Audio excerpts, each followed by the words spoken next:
पोरींच्या आधी आम्ही त्या गुफेजवळ आलतो. हाना मारा केलते आम्ही आणि रात्री आम्हाला 1-2ला आम्हाला बाहेर काढला. आणि भावानो पाणी बघा कुठून येते.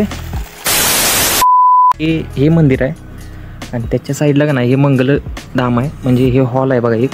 आणि या ठिकाणी का नाही हे आता बंद आहे जरा. आणि ह्या ठिकाणी का नाही आम्ही सगळेजण झोपलेलो या ठिकाणी. सल जेव्हा होती 1 रात्र आम्ही इथं झोपलेलो आणि लय भांडणं केली तिथं आम्ही.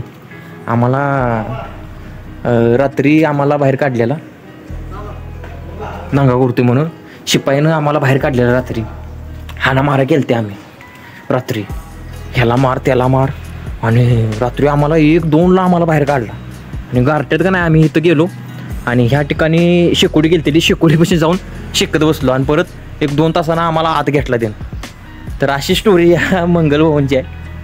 असा विषय आहे बघा सगळा. इथं तर बसण्याची व्यवस्था आहे बघा साईडला. ओके, तर मग आता परत चाललो आहे आणि बाहेर एक मंदिर आहे ते तुम्हाला दावतो, रोडच्या कडाला आहे.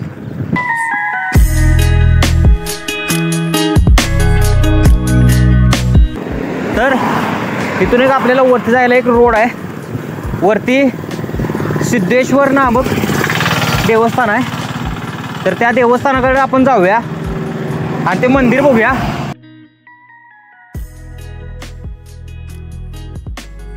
मामा वरती मंदिर आहे ना, कशाचं मंदिर आहे नेमकं? दत्ताचं मंदिर आहे काय? वरती कोण पुजारी बिजारी कोण आहेत का? नाही काय, कोण नसते काय? चालते ओके, जाऊ शकतो ना वर. कोण पुजारी कोण नाहीत, आपण वर जाऊया. असा कच्चा रोड आहे बघा, पूर्णपणे डोंगरात मंदिर स्थित आहे.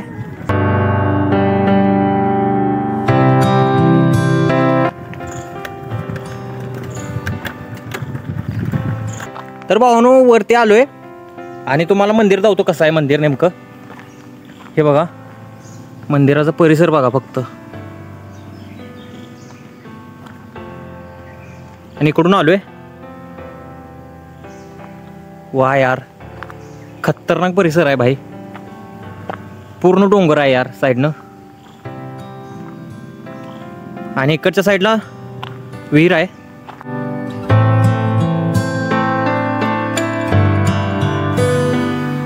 हे बघा इकडे विहीर आहे.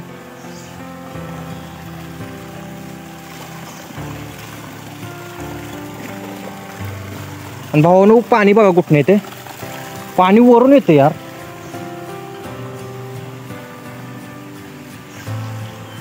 हे बघा पाणी वरून येते खाली विहिरीत.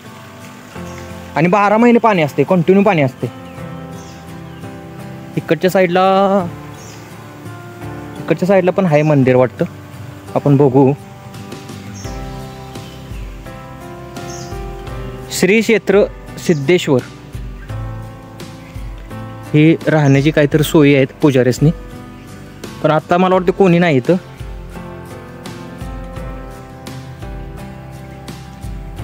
आणि हे बघा हे गणपतीचं मंदिर आहे बहुतेक.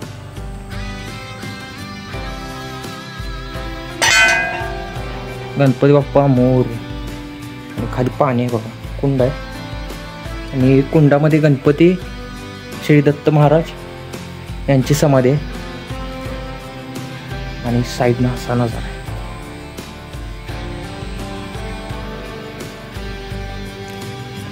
आणि हे बघा ही पाणी असं येते, इथून पाणी जाते खाली.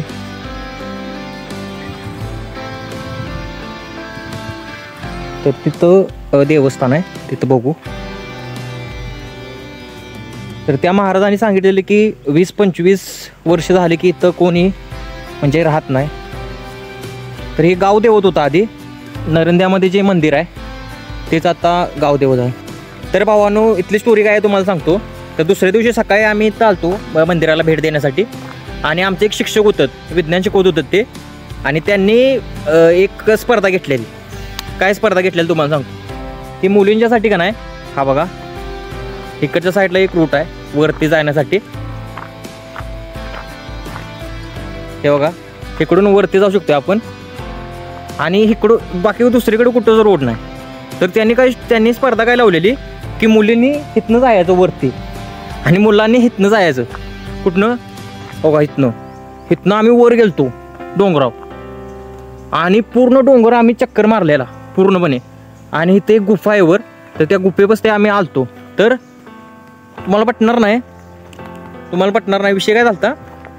पोरींच्या आधी आम्ही आलतो तिथं त्या गुफेकडं. पोरींच्या आधी आम्ही त्या गुफेजवळ आलतो. म्हणजे बघा आमची किती स्पीड होता आणि किती स्टॅमिना होता त्यावेळी. तर अशी ही मज्जा येत होती, अशी आठवण या ठिकाणांची आहे. तर एक नंबर ठिकाण आहे, इथं तुम्ही येऊ शकता आणि भेट द्या खरोखर या ठिकाणावर. तर भावना आता परत चालू आहे. तर व्हिडिओ जर का भावना आवडला असेल तर लाईक करा, शेअर करा, सबस्क्राईब करा आणि तुमच्या भावाला सपोर्ट करा.